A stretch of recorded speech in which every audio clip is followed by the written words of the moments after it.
آل محمد اللهم صل على محمد وآل محمد اللهم صل على محمد وآل محمد.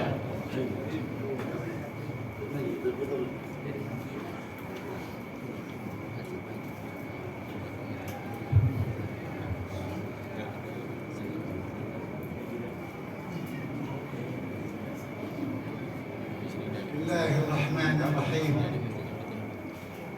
Alhamdulillah Rabbil Alamin. Alhamdulillah, Alhamdulillah.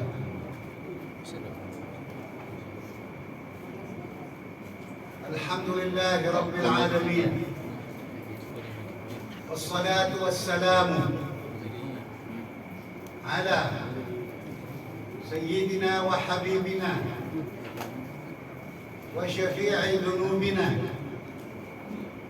نبينا أبي القاسم المصطفى محمد. اللهم صل على محمد وآل محمد. الصادق الأمين، الصادق الأمين المبعوث رحمة للعالمين،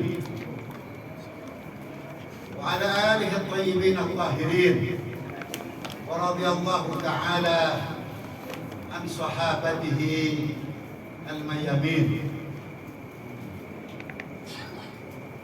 أما بعد، السلام عليك يا رسول الله،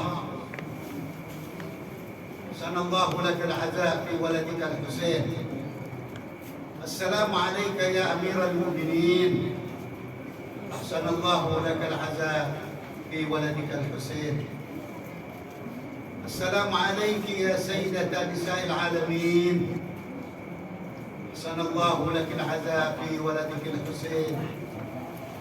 السلام عليك يا أبا محمد الإمام الحسن المجتبى، أحسن الله لك العزاء في أخيك الحسين.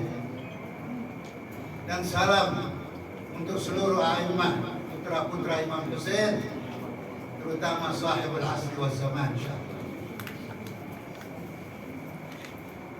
Hadirin para pencinta Imam Husain, Bapak Ibu, khususnya asatidah, teman-teman seperjuangan yang saya hormati, saya cintai. Assalamualaikum warahmatullahi wabarakatuh. Waalaikumsalam warahmatullahi wabarakatuh. Kita semua bersaksi bahwa junjungan kita, Nabi terakhir, Rasul penutup,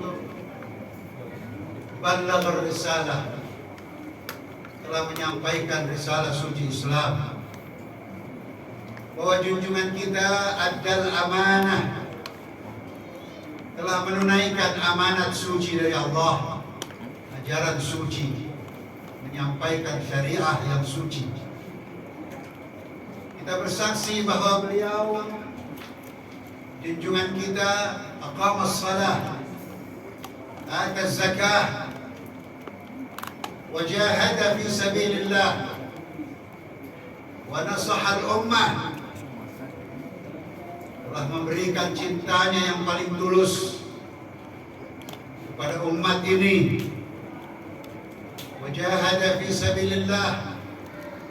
Dan malam ini, malam ketiga, juga kita bersaksi bahwa beliau betul-betul telah berjihad dengan maknanya yang benar, telah berjuang sangat sungguh-sungguh hatta atahul yaqin, sampai akhirnya datanglah hari wafat beliau, hari syahadah beliau. Semoga Allah Subhanahu wa taala membalas Nabi kita dengan balasan yang terbaik. Amin.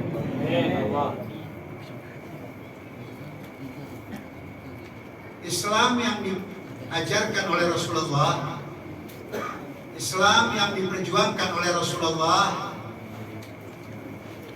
dan Islam Muhammadiyul wujud, Muhammadiyul wurud, datangnya, gunting pitanya, peresmiannya oleh junjungan kita Rasulullah. tetapi menjaganya perlu perjuangan. Karena upaya menyelewengkan Islam yang agung, upaya untuk mengacaukan Islam, merubah-rubah Islam, tetap sama dengan yang menimpa Nabi Musa, Nabi Isa, dan yang lain-lain. Kitab suci yang mau dirubah-rubah dan sudah dan berhasil. Begitu pula ajaran Islam yang suci juga, baik masih ada Nabi Musa dan Nabi Isa alaihi wassalam, maupun setelah beliau meninggal dunia alaihi wassalam, tetap ada upaya untuk merubah-rubah, menciderai, ditahrif, ditambah, kurangi, dibikin jadi carut marut, jadi tidak jelas wajahnya. Wajah Islam yang begitu agung, baik yang dibawa oleh nabi-nabi yang dahulu, Nuh, Ibrahim, Musa, Isa alaihi wassalam, termasuk yang dibawa oleh junjungan kita, juga ingin dirubah-rubah.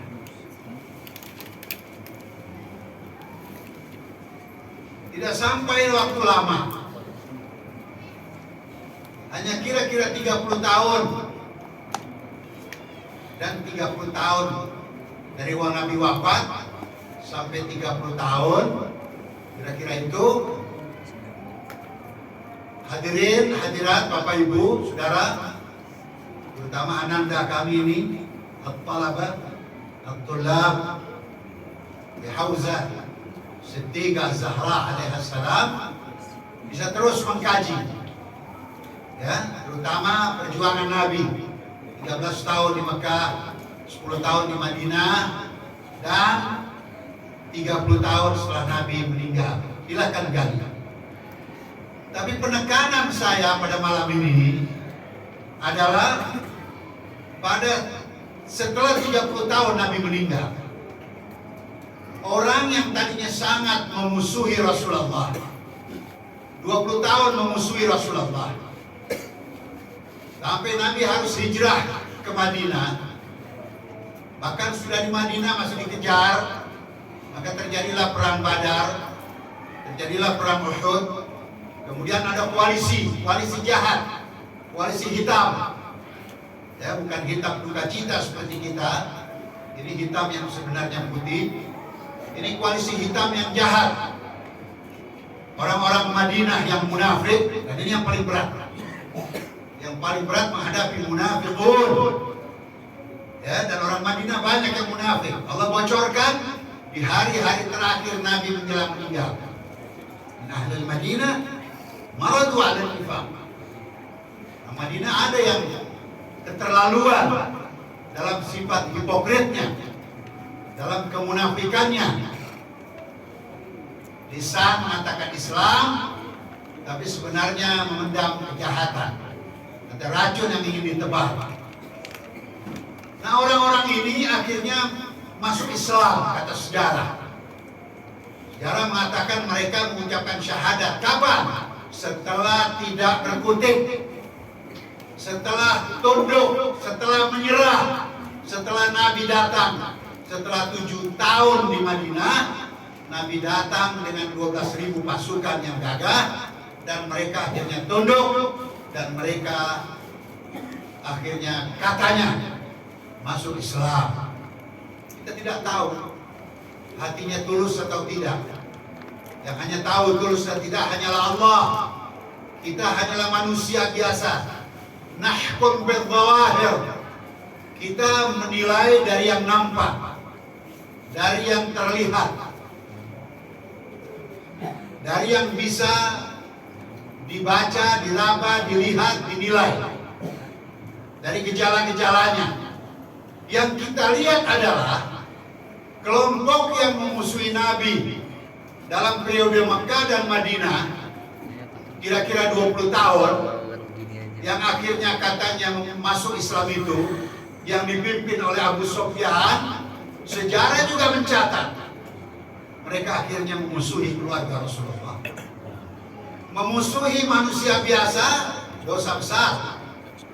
Memusuhi orang awam, dosa besar. Apalagi ini ingin memadamkan cahaya Islam. Nabi dan keluarganya secara fisik mau dieksekusi. Ajaran Nabi dan ajaran keluarganya yang begitu suci, mereka harap tidak ada lagi yang anut. Al-Quran yang diperjuangkan oleh Nabi dan keluarga Nabi, mereka teror orang agar jangan membaca. Dan kalau akhirnya membaca, mereka persembahkan tafsir-tafsir yang menyeleweng. Abu Sufyan 20 tahun memusuhi Rasulullah. Anaknya Muawiyah akhirnya berkuasa. Kapan berkuasa? Raja preman Mekah ini, anaknya bernama Muawiyah, hanya kira-kira 15 tahun setelah wafat Rasulullah, dia sudah berkuasa. Bagi yang kritis, silakan kaji. Mengapa sampai berkuasa? Hanya kira-kira 15 tahun setelah Nabi Muhammad meninggal, di saat ada keluarga Nabi, di saat ada sahabat-sahabat Nabi yang saleh, kenapa orang ini bisa muncul sebagai gubernur daerah yang paling strategis di dunia Islam? Antum silahkan kaji, terutama kolaber kita. Hanya kira-kira 15 tahun setelah Kanjeng Nabi meninggal, sallallahu alaihi wasallam, salawat.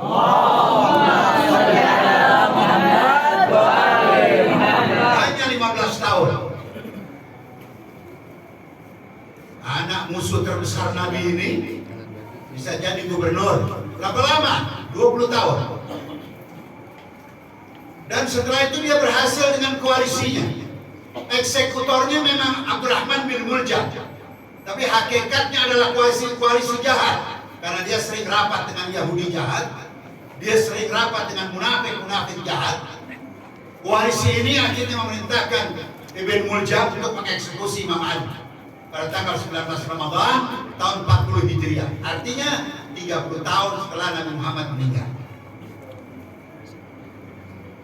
Ya, harus ada kajian mendalam, kajian serius. Baru nanti petanya kita bisa baca. Oh, ternyata demikian. Oh, ini peta kelompok musuh keluarga Rasulullah. Ada yang terucap, ada yang tidak terucap. Oh, ini bagian teman-teman setia. Oh, ini orang baik tapi tidak berani melawan.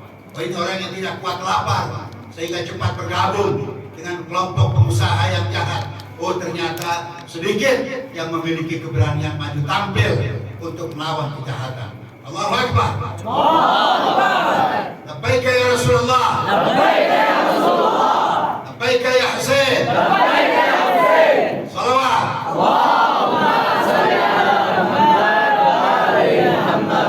Saudara-saudara sekalian yang saya hormati, para pecinta Imam Husain.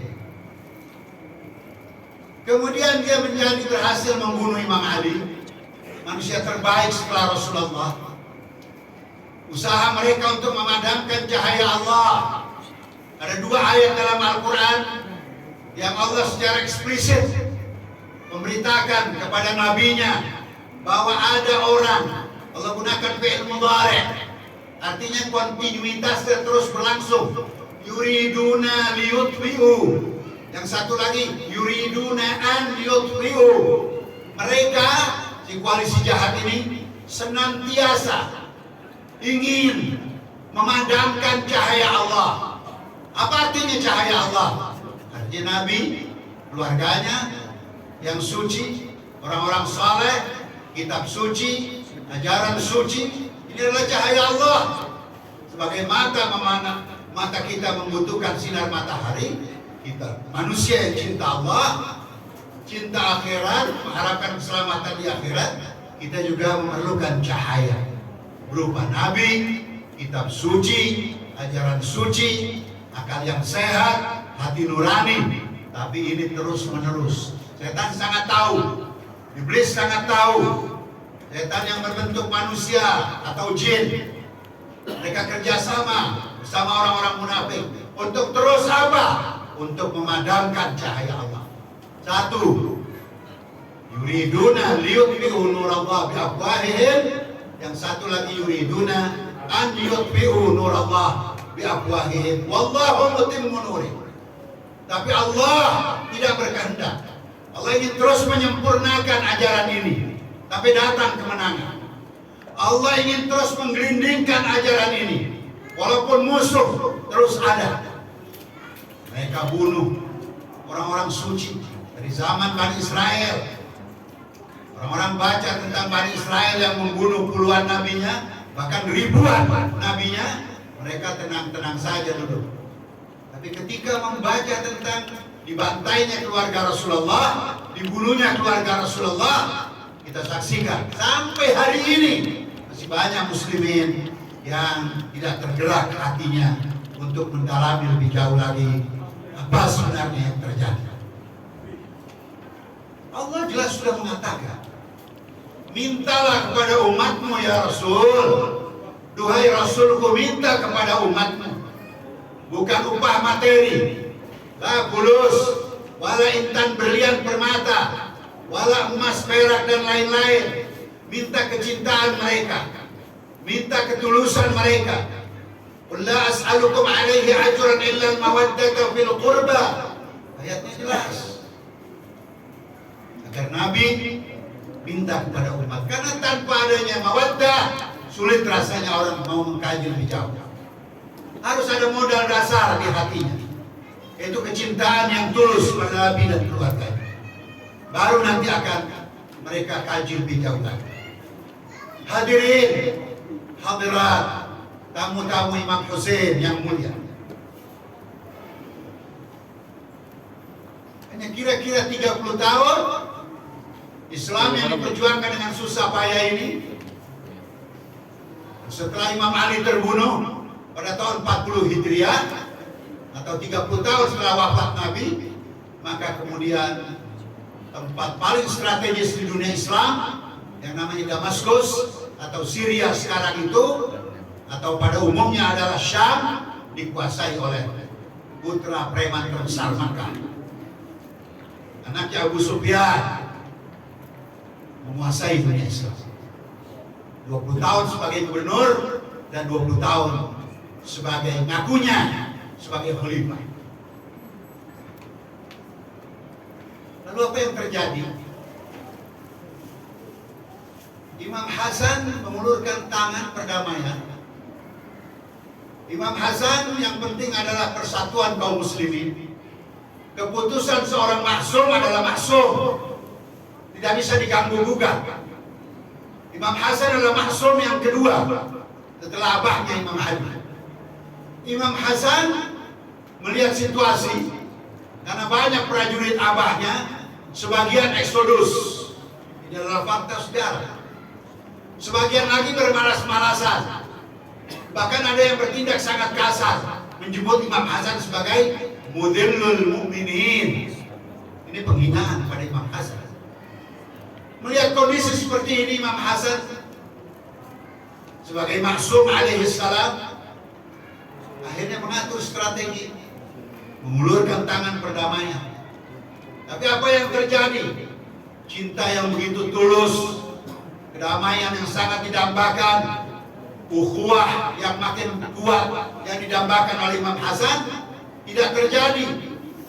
Malah di akhir-akhir hidup Imam Hasan akhirnya mati syahid lewat racun. Oleh siapa? Juga oleh kekuatan koalisi hitam yang ada di tengah-tengah masyarakat. Periode Makkah adalah jelas, ini muslimin, ini kufar. Bajunya jelas, tradisinya jelas beda, himbauannya beda. Tapi dalam periode Madinah menghadapi munafik sangat berat periode Madinah. Dan setelah itu juga demikian. Secara verbal bilang la ilaha illallah Muhammad Rasulullah, tapi faktanya tidak tanggung-tanggung. Yang dimusuhi adalah keluarga Rasulullah. Maka pada tahun 50 Hijriah, di saat 3 dari 5 ahlul kisah telah meninggal dunia, Ar-Rasul dan putrinya meninggal pada tahun 11 Hijriah. Dari 5 berarti tinggal 3. 30 tahun kemudian Imam Ali dibunuh di mimbar, di mihrabnya saat sholat subuh pada bulan Ramadan pada tahun 40 Hijriah. Dari 5 alaihimussalam berarti tinggal 2. Kata orang Jawa, mestinya dieman-eman, disayang-sayang, ditaati, diikuti, dituruti. Menuju apa? Kalau mau jaya. Sisa tinggal 2. Siapa yang 2 ini? 2 ini adalah yang seperti digambarkan oleh Rasulullah. Keduanya adalah sayyidah syabab ahlul jannah. Berkali-kali Rasulullah ngomong kepada sahabat beliau minal muhajirin wal ansar, wahai sahabatku, ini Al-Hasan wal Husain adalah 2 pimpinan pemuda sorga. Maksud Rasulullah bukan sekedar kalian nanti ketemu di sorga. Kalau kalian masuk sorga dan kalian lihat nanti di sorga, oh betapa gantengnya Imam Hasan, Imam Husain alaihi wassalam. Maksud kakeknya adalah bukan sekedar itu, tapi yang diinginkan, jika kalian ingin masuk surga, maka kalian harus mengikut langkah-langkah yang dilakukan oleh kedua cucunda saya ini. Rasulullah juga secara demonstratif mengatakan kepada umatnya yang ketika itu berhadapan dengan beliau, Al-Hasan wal Husain raihanataya minad dunya. Keduanya adalah wewangian saya di dunia ini. Ini bukan sekedar pakai minyak wangi yang paling bagus. Ini bukan menyangkut tentang kebersihan pakaian, kebersihan tubuh, lalu minyak wangi. Bukan sekedar itu. Ini menyangkut tentang ajaran Islam, menyangkut tentang langkah-langkah, menyangkut tentang agenda yang paling penting. Bahwa kalau kalian ingin mewangian, kalau kalian ingin kejayaan, kalau kalian ingin berwibawa, maka langkah-langkah yang kalian harus tempuh jangan pernah berbeda dengan 2 cucu saya, Al-Hasan wal Husain. Dan juga secara gamblang Rasulullah mengucapkan bahwa Al-Hasan wal Husain imaman qama am qa'ada. Kedua putra saya ini, cucunda saya ini adalah merupakan 2 imam setelah abahnya. Baik dia berdiri maupun dia duduk. Ini adalah simbol. Maksudnya baik dia diakui atau tidak, baik punya istana atau tidak, baik punya keraton atau tidak, baik ada sekretariatnya atau tidak, kedua-duanya adalah imam sesuai yang diputuskan oleh Allah Subhanahu wa taala, yang diminta oleh kakeknya Nabi Ibrahim alaihissalam. Ketika Ibrahim ditunjuk sebagai imam setelah jadi nabi, setelah jadi rasul, Ibrahim kata Allah sebagai imam, inni ja'iluka linnasi imama, aku lantik engkau sebagai imam.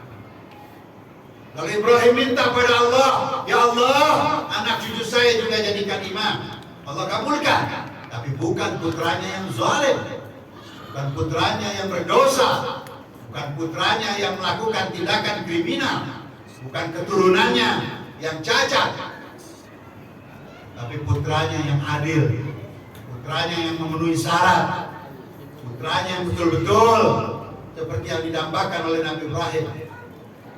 Imam Hasan, Imam Husain utamanya, walaupun di sana banyak putra-putra Nabi Ibrahim yang telah jadi nabi, telah jadi rasul, telah jadi wasi, telah jadi imam-imam, dan kini dilantiklah setelah meninggalnya Rasulullah, setelah meninggalnya Imam Ali, yaitu Imam Hasan dan Imam Husain. Tinggal 2 di muka bumi. Tapi apa yang terjadi? Kenapa ada di Madinah, lahir di Madinah, dibesarkan oleh Rasulullah, ayahnya ibunya di Madinah, besar menjadi pemuda di Madinah, berjuang di Madinah, dibunuh di Madinah.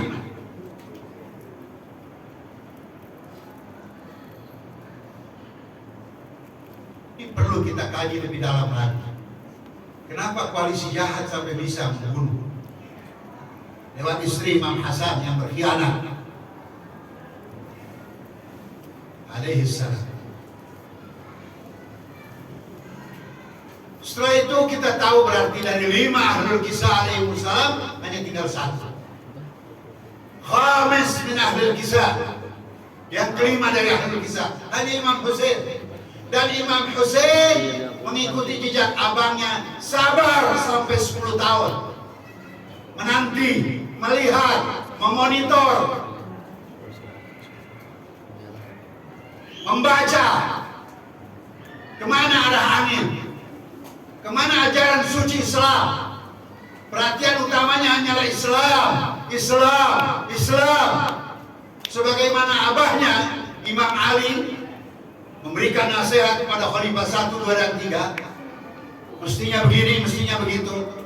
Imam Ali tak pernah menerima jabatan apapun, ditawarkan menteri, ditawarkan jabatan tinggi, tidak, karena aku seorang imam, aku yang lantik Allah.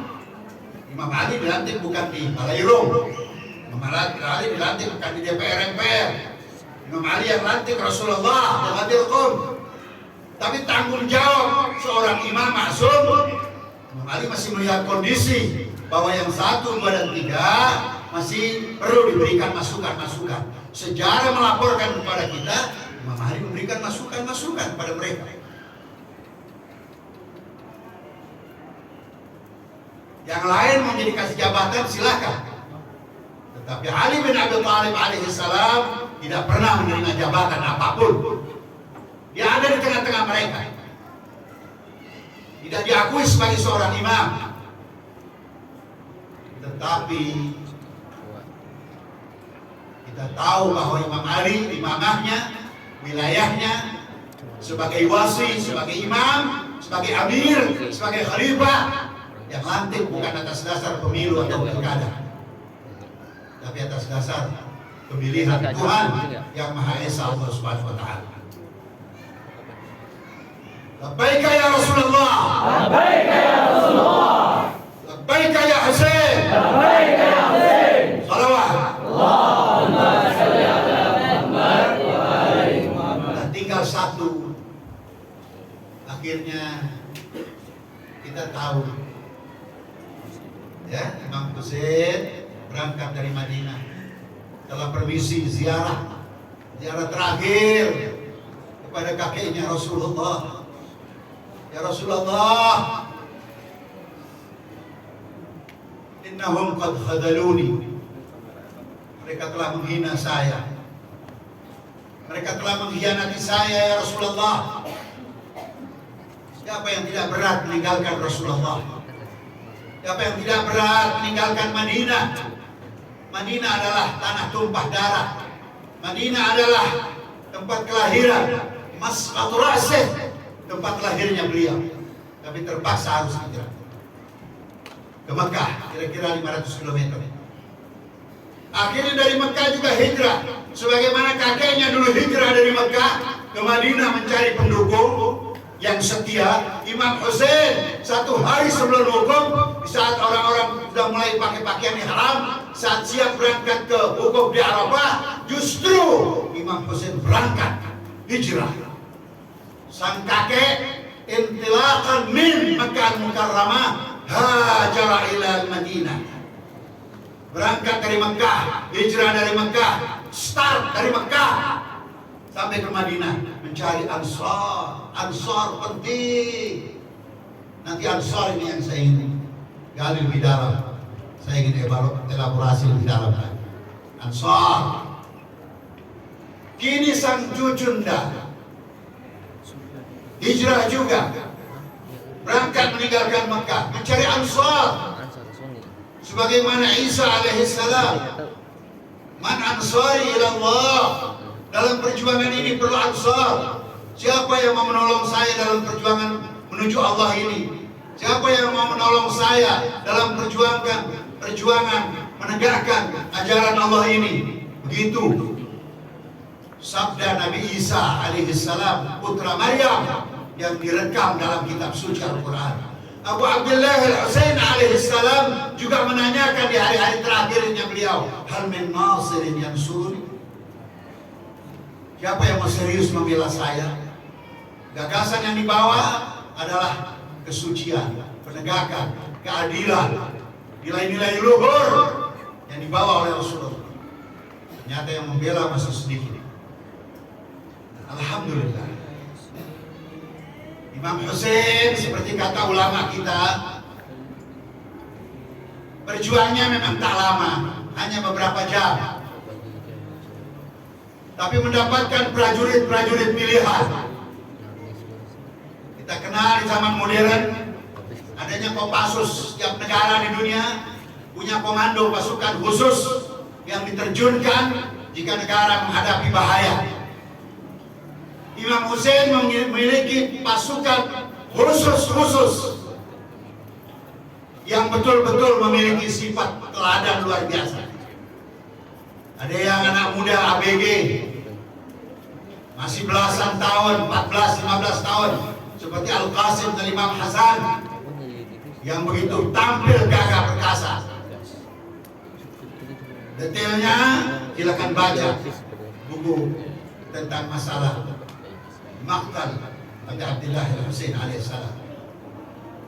Ada orang tua seperti Habib bin Mawahir, Abdullah bin Sinan, orang tua yang mengatakan, ya Husain, ya benar Rasulullah, mustahil kami akan meninggalkan engkau.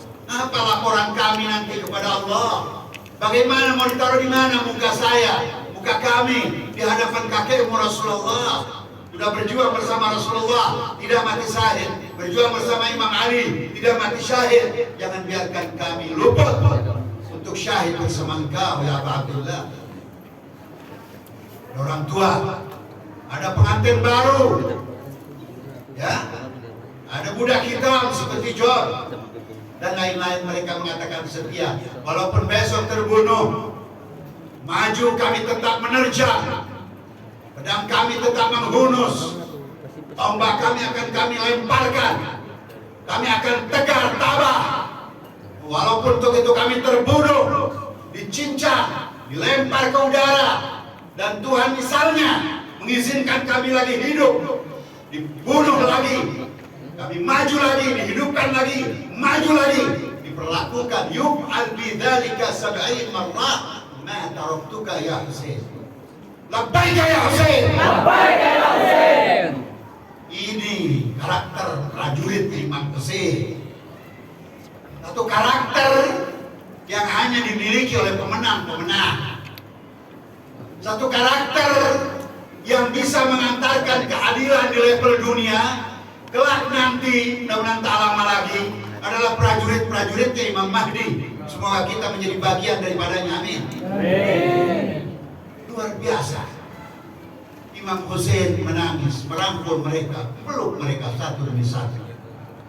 Imam Hussein mengatakan, wallah, semoga Allah merahmati. Aku tak mendapati keluarga dan sahabat sebaik kalian. Semoga Allah merahmati kalian semuanya. Imam Hussein doakan mereka. Malam itu dilalui dengan ngaji Al-Quran, ngaji. Mereka paling senang ngaji Al-Quran, tilawah, qiraah, yatlu, tala Al-Quran, tala yatlu, membaca Al-Quran, warattilil Qur'ana tartila. Malam terakhir Abi Abdullah Al-Husain di muka bumi, Imam Hussein kasih contoh, ambil Quran, baca Quran dengan suara merdu, dengan suara tidak tergesa-gesa. Begitu juga keluarga beliau, begitu juga sahabat-sahabat beliau. Masya Allah. Saya mundur sejenak, nanti saya tutup sedikit saja.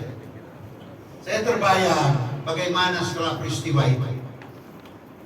Setelah peristiwa 10 Muharram tahun 61 Hijriah, 50 tahun setelah wafatnya Nabi terakhir, Rasul penutup junjungan kita Sallallahu alaihi wasallam, maka kemudian peristiwa itu tidak selesai dengan pembunuhan Imam Hussein.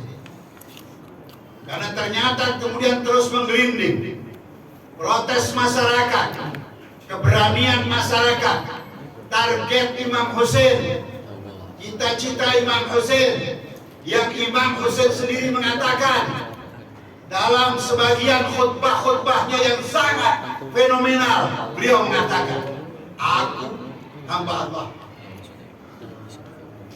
Ya Allah, Engkau Maha tahu. Aku jalan bergerak bukan dalam rangka mengejar jabatan ya Allah. Tanafusan fi sultan, kursi, jabatan, kepemimpinan dalam pengertian dunia tidak. Dan dalam rangka mencari harta. Ada 4 poin yang Imam Husain katakan dalam perlawanannya ini, dalam mukawamahnya ini, dalam kebangkitannya ini, dalam perlawanannya ini. Imam mengatakan, ya Allah, linuriyal ma'alim min dinika. Hamba dan sahabat-sahabat hamba, keluarga hamba, sahabat hamba ingin memperlihatkan kembali tentang sendi-sendi agamamu yang diupayakan dihancurkan, dibikin keropos oleh Yazid. Sendi-sendi agama, ma'alim, din Allah Subhanahu wa ta'ala. Rasulullah tegakkan, Imam Ali tegakkan, Imam Hasan tegakkan, Sayyidah Zahra alaihissalam tegakkan. Dibikin runtuh. Bagaimana dulu banyak dari Bani Israel seperti itu, juga dari Bani Umayyah melakukan hal yang sama, ingin bikin keropos sendi-sendi Islam. Karena itu Imam Husain mengatakan, ya Allah, linuriyal ma'alim min dinika. Hamba bersama semuanya ini, para prajurit, ingin menegakkan kembali sendi-sendi yang dibikin keropos oleh mereka, oleh para penjahat kemanusiaan ini. Dan yang kedua Imam Husain, ya Allah, kami semua ingin linudhir al-islah fi biladik. Kami ingin memunculkan kembali, menampakkan kembali Islah. Islah bukan sekedar mendamaikan 2 orang yang bertikai, tapi Islah dalam pengertian umum, Islah dalam pengertian menyeluruh, ingin perbaikan, reformasi bukan hanya satu bidang, tapi reformasi menyeluruh. Dari mulai yang bersifat vertikal sampai yang bersifat horizontal. Dari yang berupa hubungan dengan Allah secara vertikal dan hubungan sesama manusia yang sudah mulai dirusak oleh Yazid, cucunya Abu Sufyan, penjahat utama Makkah.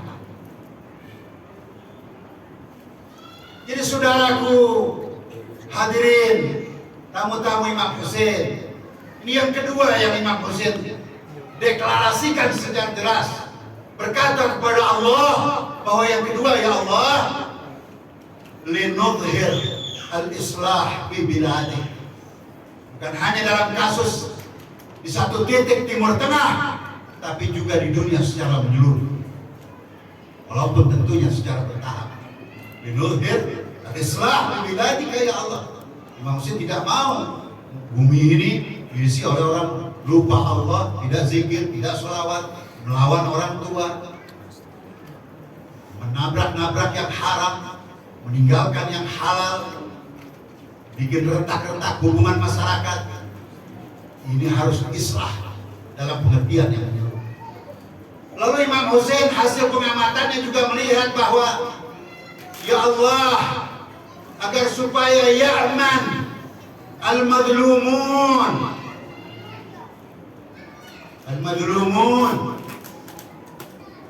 min ibadika, ya Allah, supaya ini orang-orang hamba-hamba Engkau, mereka orang-orang baik, mereka ruku, mereka sujud, hamba-hambamu, mereka sudah puasa Ramadan, mereka sudah zikir, mereka sudah sholawat, mereka sudah baik, tapi karena penguasa jahat ini, mereka menjadi tidak aman.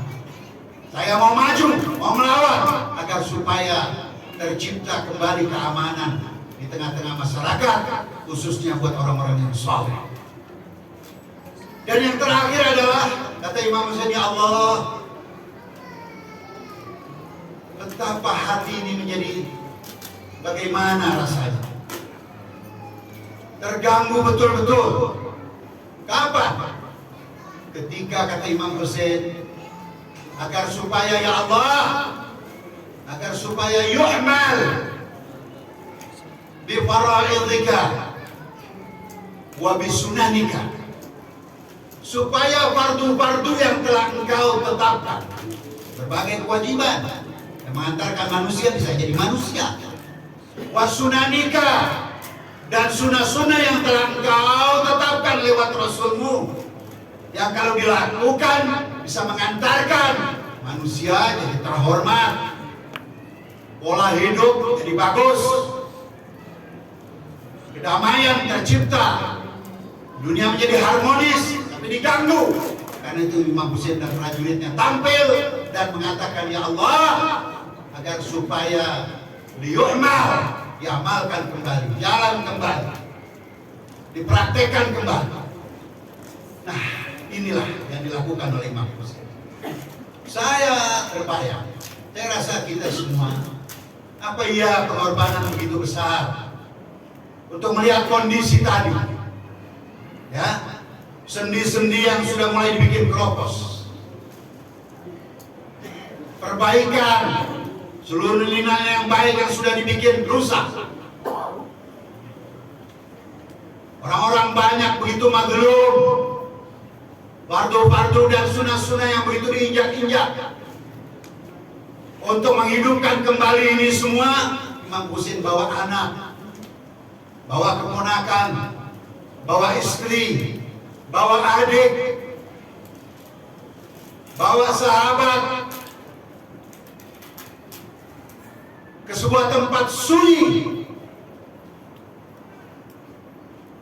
yang kata Arnold Toynbee, orang yang dingin sekalipun, yang sangat cool hatinya, dibacakan tentang masalah Karbala, peristiwa Imam Husain dibantai di tempat sunyi Karbala, di sebuah titik di Irak, pasti akan tergerak. Apalagi seorang mukmin. Labbaika ya Rasulullah, Labbaika ya Rasulullah, labbaika ya Husain, Labbaika ya Husain. Nah, peristiwa itu terus menggelinding. Darah Imam Husain, keluarga Imam Husain, keluarga Rasulullah yang lebih kurang 18 orang, dan sahabat-sahabatnya yang lebih kurang 54 orang, berjumlah kira-kira 72, terus menggelinding. Terbukti apa? Terbukti Bani Umayyah dilawan terus-menerus. Mukhtar Al-Qadhi melawan. Silakan nonton filmnya yang begitu bagus. Zaid bin Ali Zainal Abidin, Yujunda Rasulullah, Yujunda Imam Ali, Yujunda Zahra, maju tampil sampai terbunuh dan akhirnya syahid, dan banyak lagi. Hanya 70 tahun kira-kira Bani Umayyah bertahan dan kemudian terpelanting, tumbang akhirnya. Allahu Akbar. Karena gerakan Imam Husain. Kenapa 70 tahun? Karena di tahun 61 Bani Umayyah tumbang pada tahun 132 Hijriah. Jadi artinya lebih kurang 71 tahun atau 72 tahun. Seperti jumlah syuhada Karbala. Imam Musa Al-Sadr, pejuang besar dari Lebanon, a'adahullahu alaina, yang diculik di Libya. Semoga Allah mengembalikan beliau kepada kita semuanya, amin. Beliau mengatakan bahwa tampilnya Imam Husain hanya 72, tapi karena gerakan penuh berkah, Allah ridha, Rasulullah ridha, wali-wali Allah ridha, akhirnya terus menggelinding bagaikan bola salju, bisa menjadi 72, lalu akhirnya jadi 720, jadi akhirnya menjadi para pengikut setianya jadi 7.200, lalu meningkat jadi 72.000. Sekarang boleh jadi sudah 72 juta pengikut Imam Husain yang setia, dan mudah-mudahan kita ada di dalamnya. Amin. Amin. Allahu Akbar. Allahu Akbar. Labbaika ya Rasulullah. Labbaika ya Rasulullah. Labbaika ya Husain. Labbaika ya Husain. Shalawat. Allahumma shalli ala Muhammad wa ali Muhammad. Kenapa seperti itu? Karena kita terbayang dengan dimusuhinya keluarga Rasulullah dan para pencintanya. Akhirnya terjadilah diaspora, hijrah kemana-mana, dan melihat ada keluarga yang dibunuh, para pencinta Ahlul Bait dibunuh, disiksa, diintimidasi, dirampas hak-haknya. Banyak yang hijrah, ada yang ke Asia Barat, ada yang ke Asia Selatan, ada yang ke Afrika Utara, ada yang ke Afrika Timur, bahkan ada yang sampai ke Nusantara. Betul tak? Mereka tinggal di lereng bukit. Mereka tinggal di pantai, di pulau terpencil. Kadang mereka menyembunyikan identitas sebagai pencinta Rasulullah. Ada yang pergi ke kota-kota besar, kota-kota lain. Ada yang pergi ke desa-desa terpencil. Seperti Sayyid Ali Khamenei, saya baca, saya dengar. Itu kakeknya, namanya Sayyid Muhammad. Ada nama keduanya saya lupa. Sayyid Muhammad apa? Dari Mekah, hijrah. Karena ada teror di Mekah. Bagaimana kakeknya Ba'alawi, kakeknya Alawiyin Indonesia, hijrah 1100 tahun yang lalu. Namanya Sayyid Ahmad bin Isa al-Muhajir ke Hadramut dari Basrah. Ini kakeknya Sayyid Ali Khamenei juga hijrah dari Mekah, namanya Sayyid Muhammad. Ada nama keduanya saya lupa. Ke sebuah desa terpencil di Arab, 2 jam naik mobil dari Qum kira-kira. Tinggal di situ, berjuang di situ. Bacakan sejarah Imam Hussein, sebagaimana Rasulullah telah ikut nangis, ikut berduka tentang Imam Hussein. Sejarahnya belum terjadi.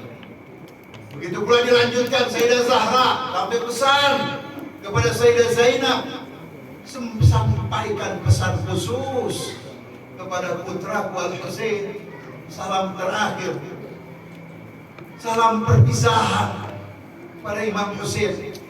Kapan wahai ummah? Nanti di detik-detik kakakmu sebelum syahidnya. Pesan Zahra kepada putrinya Zainab. Ini dibawa terus oleh keluarga Rasulullah yang mengikuti khat ini, yang mengikuti garis ini, yang mengikuti tradisi ini. Juga dilanjutkan Imam Ali juga begitu, Imam Hasan juga begitu. Dan setelah peristiwa terjadi, Imam Sajjad yang hidup di dunia, Imam Sajjad alaihissalam saksi hidup Karbala, umurnya waktu itu sudah 24 tahun, hidup masih 30 tahun lebih setelah peristiwa Karbala. Sering kali bikin maktab, panggil orang. Imam Bagir juga gitu, bayar orang yang bisa bertutur dengan baik tentang maktab.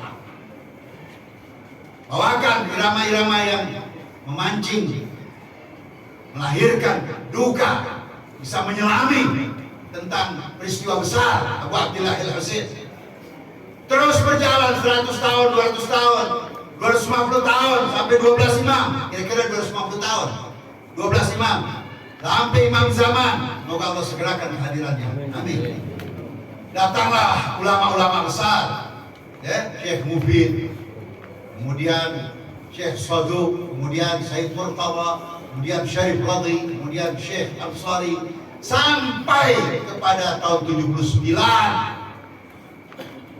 di mana seorang putra Al-Husain, seorang pencinta Rasulullah, akhirnya Allah kasih berhasil bikin negara, menjatuhkan raja yang despotik, raja yang jahat, yang ditopang oleh Amerika dan Israel. Imam Khomeini dibantu oleh Allah dan kekuatan rakyat, tahun 79 bulan Februari berhasil menumbangkan raja jahat tersebut. Ini buah dari Karbala. Imam Khomeini mengatakan, kalau kalian lihat hari ini Iran jadi bagus, kalau kalian melihat Iran hari ini, Iran yang makin gagah, kalau kalian lihat Iran yang hari ini makin maju teknologinya, kedokterannya, pertaniannya, dan lain-lainnya, perkebunannya, maka perlu kalian ketahui, kullu ma ladaina min Ashura, semua yang kami dapat semata-mata buah daripada memperingati selalu Ashura. Allahu Akbar. Allahu Akbar. Salawat. Masih segar dalam ingatan orang-orang tua, termasuk saya. Karena saya generasi yang lahir tahun 60-an. Mungkin juga di sini ada generasi yang lahir tahun 50-an atau tahun 40-an bahkan, seperti usia Republik Indonesia yang 79 tahun dikit lagi. Kebanyakan nih adik-adik kita ini Ananda Tolabah, pelajar kita ini, mungkin usianya 20 lebih dikit atau 20 kurang sedikit. Ya enggak? 40 40 tahun yang lalu atau 45 tahun yang lalu di saat Imam Khomeini datang, di sini tidak ada kitab-kitab seperti ini. Mungkin ada sedikit lewat lampu di Aceh, Acan dan Ucin yang dibacakan oleh Rapli, cucunda Nabi pakai bahasa Aceh oleh Rapli, ya.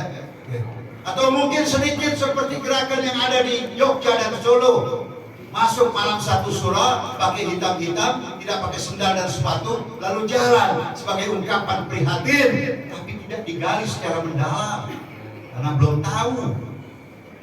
Atau mungkin seperti masyarakat Betawi, kalau masuk bulan Suro atau bulan Suro kata orang Jawa, kalau kata orang Sunda Surah, kalau kata Betawi Sure, itu bikin bubur merah, bubur putih. Buat apa nih bang?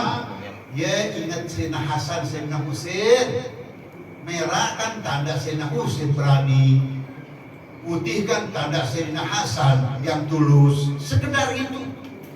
Tapi beruntung generasi kalian, termasuk saya.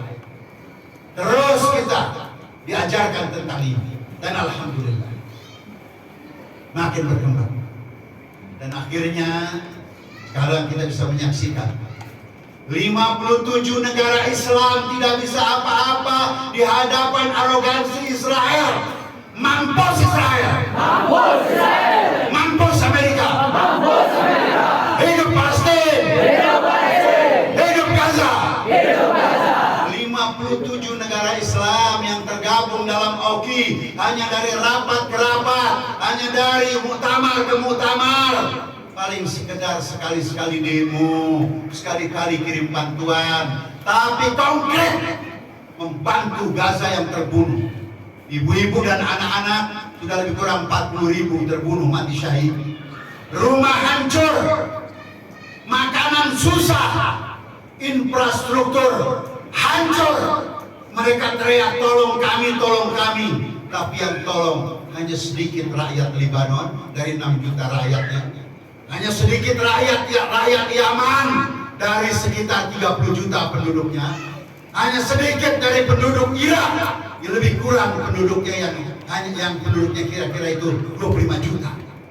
Yaman kira-kira 30 juta. Irak kira-kira 25 juta.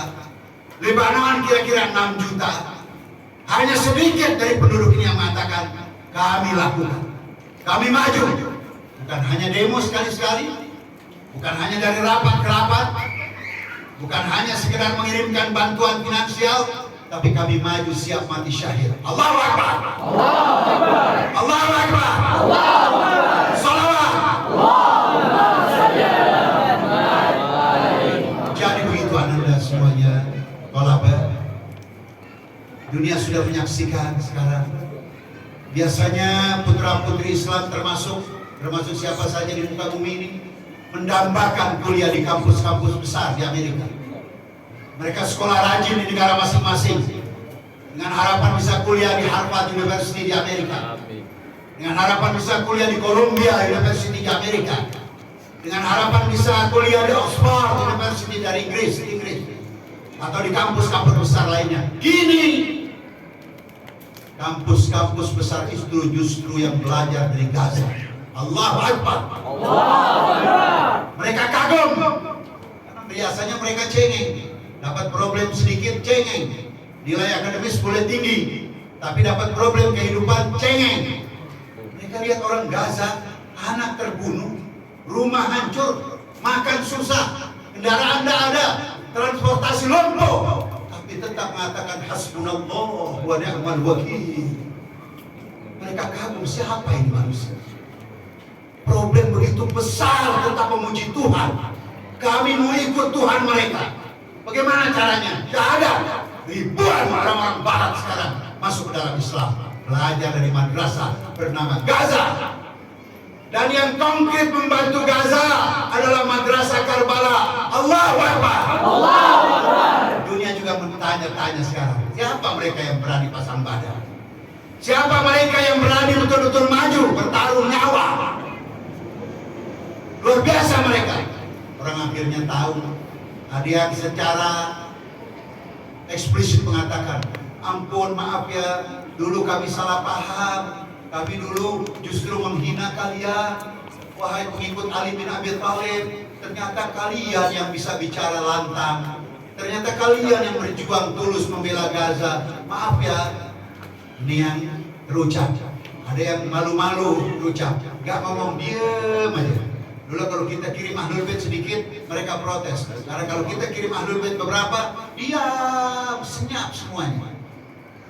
Asal terukur, asal bahasa-bahasanya kita pilih yang baik.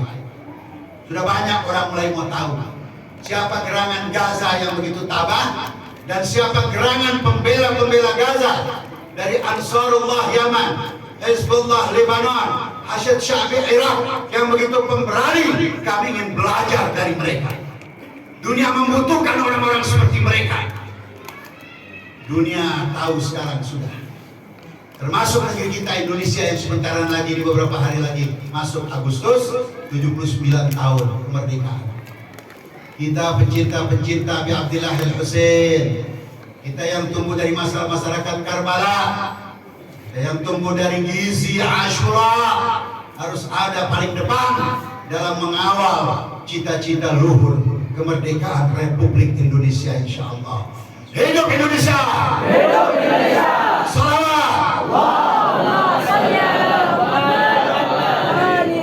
Assalamualaikum ya Aba Abdillah. Kami semua bersaksi bahwa engkau telah berjuang dengan sebenar-benarnya perjuangan. Aba Abdillah Al-Husain, ya Ibn Zahra, ya Ibn Rasulullah, ya Ibn Zahra, ya Ibn Amirul Mu'minin. Kami semua bersaksi kau telah benar-benar mempersembahkan dan menyirami tanaman Islam yang ditanam oleh kakekmu Rasulullah. Assalamualaikum ya Aba Abdillah wa ala al-arwah allati halat bi finaik. Alaika minni salamullah ya abada ma baqitu wa baqiya al-lail wan nahar wa la ja'alahu Allah akhir al-ahdi minni li ziyaratikum. Dengan berkah Habib Abdillah Al-Husain, semoga nilai-nilai luhur ini bisa kita transfer, kita lanjutkan kepada anak kita, kepada istri kita, kepada anak cucu kita, kepada ponakan-ponakan kita, kepada keluarga kita, dan kepada masyarakat kita. Assalamualaikum warahmatullahi wabarakatuh. Mari sama-sama. Assalamualaikum.